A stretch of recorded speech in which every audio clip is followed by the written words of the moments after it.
We're here with Christina Romer, the chair of the Council of Economic Advisors, here to speak with us about the new CEA report released today, Preparing the Workforce of Today for the Jobs of Tomorrow. Christy, would you like to give us an overview of the paper? Sure.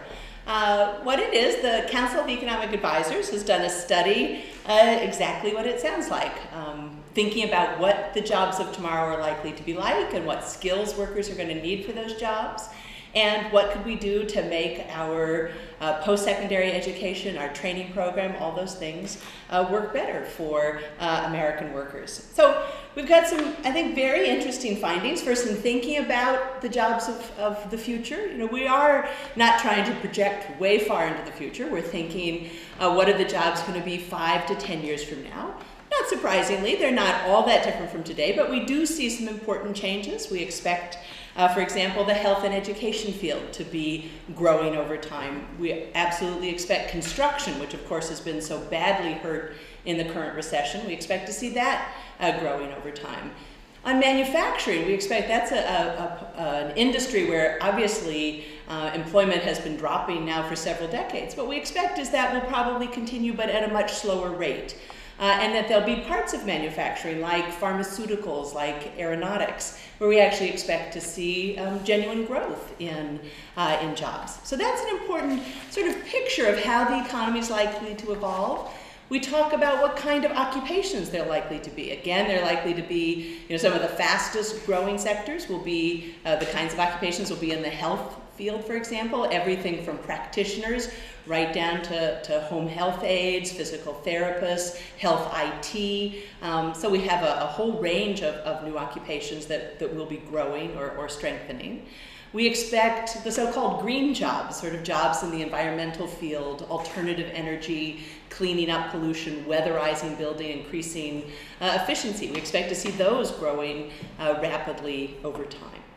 Another important finding of the report is to go beyond just what are the jobs of the future likely to be like, but to also think about what skills will they take. And one of the things, probably the most important finding of the report, is that the trend that we've seen for several decades of rising skill needs, a trend towards people getting better wages if they have more skills, we expect that to continue, and that the industries, the jobs that'll be growing typically do take more education, more training, and so we think that's an important trend that will continue, and that moves right into thinking about the president's agenda of how do we get workers the skills, the training, the post-secondary education that they need. And so thinking about what's worked and very much thinking about what can we do better. And this so much fits in with what the president's already talked about in an op-ed that he released, and thinking about our community college system, because that is something where we absolutely know a very large number of Americans get their post-secondary education there, get a lot of their job training there. Well, what can we do to make that system work better? What are the investments the government could make that would make that system more responsive, helping to better train the workers for the jobs of tomorrow? I think the last thing I'd say is to kind of bring this back to the big picture, because of course President Obama has been very clear that he has sort of two goals for the economy. He absolutely is focused on the current economic crisis and has put into place a number of programs, of policies to try to get us through the crisis. But he's also always had his eye on the end, right? When we come through this, he wants us to be a better, stronger, more durable economy. And that's why at the same time that we've done so many things to get us through the crisis, he's also had initiatives in healthcare reform, financial regulatory reform, energy and climate, as important sort of pillars of his proposal. And he's also always mentioned education as another thing that he thinks will help to make us a stronger, more productive, more prosperous economy, society going forward. And so this is really fitting very much into that agenda. I think of our report as kind of providing some of the research and the knowledge that's behind the policy process on what are some of the actions we're going to be taking on education. So that's an overview of what's in the report. I highly recommend that people click on it and read it, because it really has some very interesting and important results. Christy, we're getting a little bit of a call for you to move your microphone closer up. Sure. So, okay. We have one question from Allie, one of our online folks, who's asking about the need for professional jobs versus non-living wage jobs. How do you address that in the report? Well, that I think she's very much getting the same ideas that were in the report. Remember how I mentioned there's been a long-run trend towards higher skill needs in jobs, and we certainly know that workers with more skills earn higher wages. And so absolutely, if what we're thinking of is the jobs of the future are likely to require more education, often post-secondary education or particular vocational skills. And so absolutely figuring out how we get more American workers those skills are exactly important for making sure that they make good wages. And here I'd point out one of the things that the President did in the Recovery Act, working together with the Congress, was to increase the Pell Grant program, which provides financial aid for low-income students to go to college. And that was something he felt very important, to even the playing field, and so that more people can get these professional jobs that typically require greater skills and more education. Great. And we've got a question from Sean Chamberlain about community colleges. How can community colleges rapidly respond to changing job markets when the curriculum is really a 2 to 3 year process for completion? Well, that is true, and that is one of the things the President is going to be thinking about, is how do we make community colleges more responsive. One of the things, we have an advisory board that has a lot of people from industry and academia that works with the President, and a lot of the people from the private sector talk about how important it is for any of our job training programs or our community college programs to interface with employers so that they actually know what are the skills that are needed, where they're likely to be jobs. Can you in fact set up programs where you actually have people more easily, more directly moving into jobs after community college? Because absolutely that is, that's going to be so great for the students, and we hear from the employers it would be great for them as well. But absolutely, it is a big part of, I think, what the President will be announcing is figuring out how we're going to make community colleges more responsive. How are we going to be sure that the curricula sort of keeps up with the skill needs or what employers are looking for? And that is going to be an important part of this.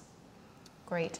We've got a couple of other questions just around the stimulus and how getting the stimulus money into the economy can help with the job creation process. Oh, I mean, we think it's absolutely central. That is the reason that the President fought so hard and worked with Congress to get the Stimulus Act passed just as quickly as possible, is because we do think that it's an important medicine for recovery. And one of the things that we've focused on is how it has a broad range of types of fiscal stimulus. We've had the tax cuts that people have already seen in their paychecks. It has direct government investments in some key areas like health information technology, infrastructure, weatherizing buildings, renewable energy. All of that is crucially important. And money to state governments. Again, we are seeing just how severe the fiscal crisis is at the state level, where so many states are cutting services, raising taxes, and this money that's coming to them from the federal government is absolutely crucial in trying to mitigate that plan.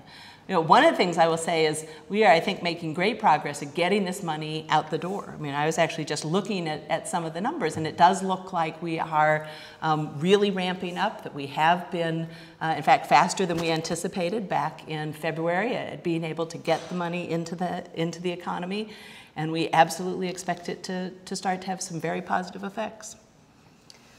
Great. We've got a few questions here just about green jobs. What exactly is a green job, and are there some specific stimulus dollars or grants that are being put into green jobs? Well, I think the definitional issue is certainly a tough one, and it is one that we certainly in the government and in the statistical world have been trying to think about, well, how do you measure it, how do you define it? And I will be the first to say that that's still a little bit up in the air. But of course, what we mean, I think what most people mean when they talk about a green job is a job either in renewable energy, in increasing energy efficiency like weatherization, pollution control, cleaning up polluted sites. Environmental engineer is one that we highlight in the report as a job where you set up some of the environmental monitoring equipment, or you work in that area. We do think that, that it's right now a fairly small part of the economy, but it is something we anticipate growing. Part of the reason it's going to grow is because of what we did in the Recovery Act. We did put a lot of money into things like weatherization. We did put money into alternative fuels. That's going to be certainly important. We put money into things like research and development. I think that's certainly coming up with better batteries for cars, all of that kind of thing is going to be important for eventually cutting back on our energy usage. So those are certainly crucial. I'd also point out that the work we're doing on the climate and energy bill that just made it through the House of Representatives and that is moving to the Senate, because that also will provide crucial incentives for firms to move into renewable energy, to the kinds of firms and jobs dealing with greater efficiency and weatherization. That's something that will be stimulated. And so, when we think going forward, one of the things that is going to be important is thinking about how the economy is going to develop. And I firmly believe an important source of investment and job creation is going to be in this sector that's really going to be created by a move towards more renewable forms of energy and better use of our energy resources. And Christy, we have a question about really the retraining of displaced workers or older workers. How does your plan address that situation? Well, it's obviously a crucial issue because we are in the middle of a terrible recession. And one of the things that certainly the Council of Economic Advisors, not so much in this report, but in other work that we have done, is to very much look at what happens to workers, especially workers in manufacturing who lose their jobs in a severe recession. And it really can have devastating consequences for a long period of time. And so thinking about how we can help those workers that have been displaced in this recession to come through it and, if need be, move into another sector, get the kind of training that they need. We've already done some things along that line. I mean, think about, for example, we were very careful in thinking about the unemployment insurance and making it clear to people that you could, while you were on unemployment insurance, go back and get the training that would help you to then move into another job.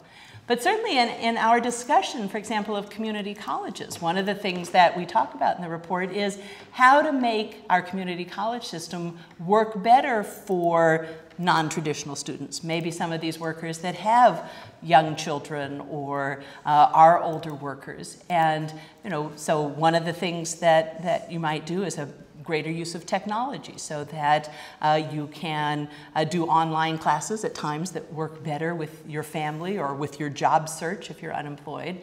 I think that's going to be important. I think also we talk a lot about reforming all of our community college, our training programs, so that they interface better with ultimate employment, so that you're not getting skills that then you won't be able to get a job afterwards, to make sure that you are, that we've aligned our curricula with the skills that employers really need and want. And I think that'll be something that would really help displaced workers.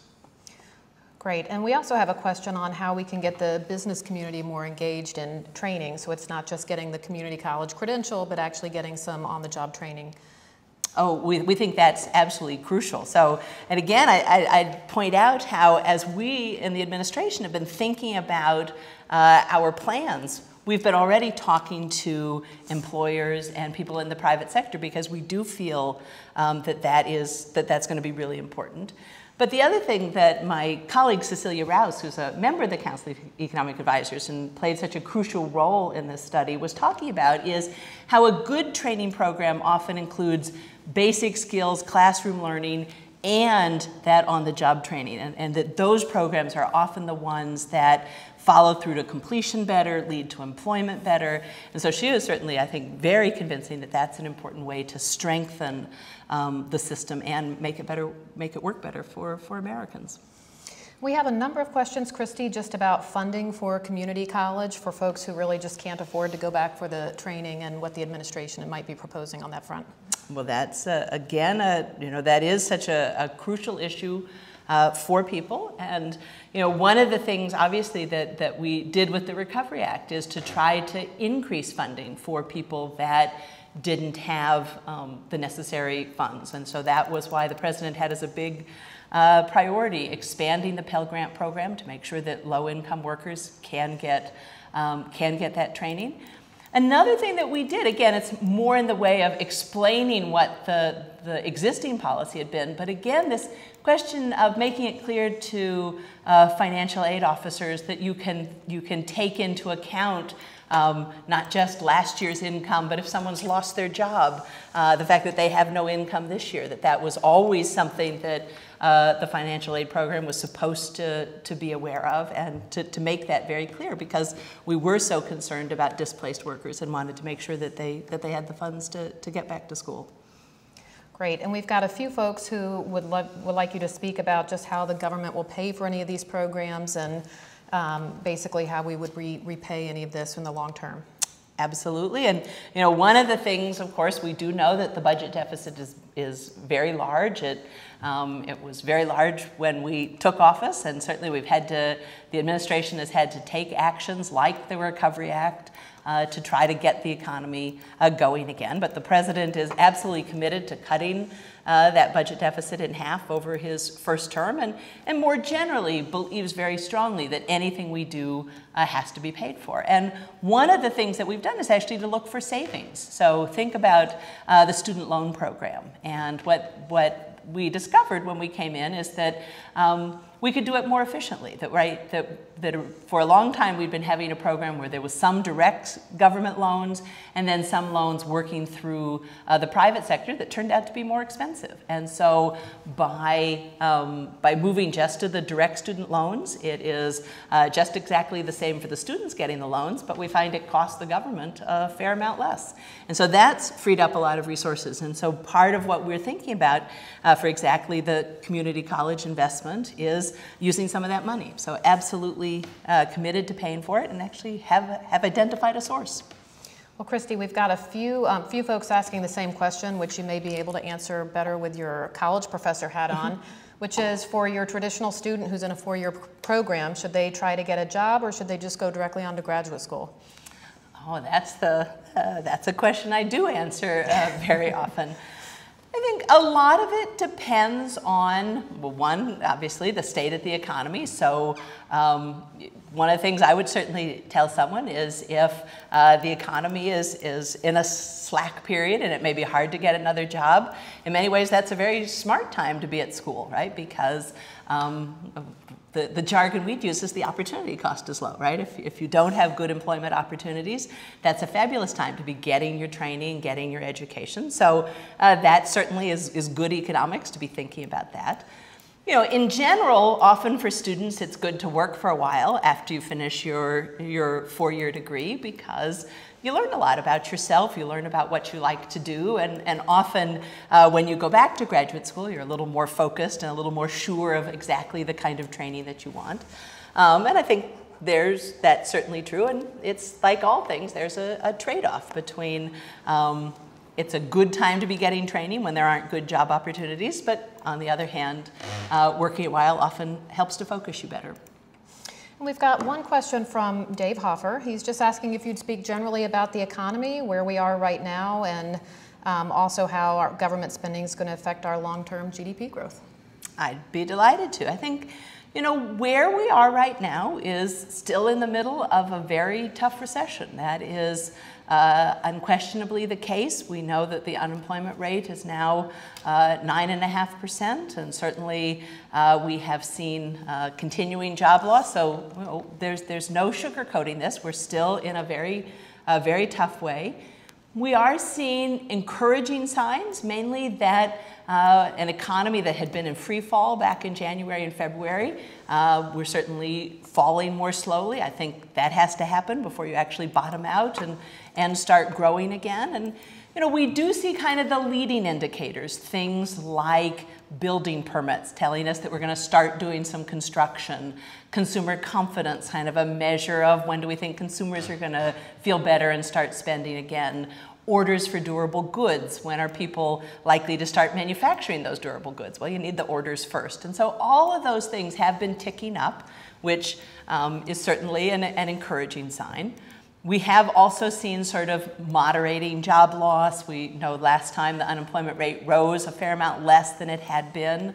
So there are lots of indicators that this thing, that the free fall is absolutely slowing down. And I'd say almost all of the forecasts that I look at, a lot of the private sector as well as government forecasts, say that probably sometime in the second half of the year we'll turn the corner from falling GDP growth and actually start to see rising GDP growth. Probably take a little bit longer than that before we start to see actually employment stop falling and start rising, which is the #1 thing that we're interested in thinking about. The question about government spending, I mean, I feel very strongly, again, that the Recovery Act spending is a crucial piece of the recovery. It is, if you, again, talk to private forecasters and ask them why they're projecting that GDP will stop falling and start rising again, they will tell you it's the Recovery Act is what they think is going to be very important for bringing this about. You know, the crucial thing is that the president has made it very clear he's not trying to somehow have the government do more and more in the economy. This has been spending aimed at getting the economy healthy again, helping us to make the transition, for example, from petroleum-based energy to more renewable-based energy. You know, basically, we were trying to do smart policy. If we want to be spending money to create jobs, spend it well and spend it on things that we would like to fix, our roads, our bridges, our dependence on foreign oil, all of those things, health information technology, and that is absolutely what we're trying to do. Well, we have quite a few questions. We have time for a couple more questions, but we have several folks asking about our international competitiveness and how we basically try to keep as many of these jobs at home as possible. Can you speak to that? Absolutely. I think that the main way that you keep jobs at home is you make sure that American workers are as productive as they can be, because that's what keeps costs down here. That's what keeps us competitive with other countries. And so it fits very much into the theme of our report, and what the president's trying to do is to make our economy as healthy, as productive, as fast-growing as possible. I will also point out that a lot of the jobs that we're talking about being created, things like environmental engineer or healthcare workers, those are jobs that are inherently hard to outsource and hard to ship overseas. And so part of just the way that we think the economy is going to develop is towards more of these service sector jobs that will tend to stay here. You know, on the energy side, the stringing the wires for the smart electrical grid. That's something that you absolutely can't outsource because you need to be there to do it. So I think that will certainly be a kind of job that will stay here. But by and large, the #1 thing is to get Americans the training, the education that they need to be the most productive workers they can be. And then our last question, can you just speak a little bit to the makeup of the stimulus package, why so much went to infrastructure versus other aspects such as the tax breaks, et cetera? Okay, well, you know, I like to think of the way that the stimulus package was designed was to be diversified, right? There's always uncertainty about how any particular program is likely to work. And so the strategy that Congress and the administration followed was to have about 1/3 of it be tax cuts, about 1/3 of it be government investments, everything from infrastructure to health information technology to weatherization to things like that. And then about 1/3 was aid to vulnerable people like the unemployed, so the extension of unemployment insurance, and aid to state government so that they didn't have to cut state services, lay off teachers, first responders, things like that. We thought it was just a very smart way to design it so that you were diversified, that if we didn't get as big an impact from one piece of the program, we hadn't put all our eggs in that one basket. And so we actually think that was a very wise way to be organizing this. And I think we're seeing some of the benefits, right? The state fiscal relief we think has turned out to be even more important than we ever dreamed. Just seeing what's happening to state budgets.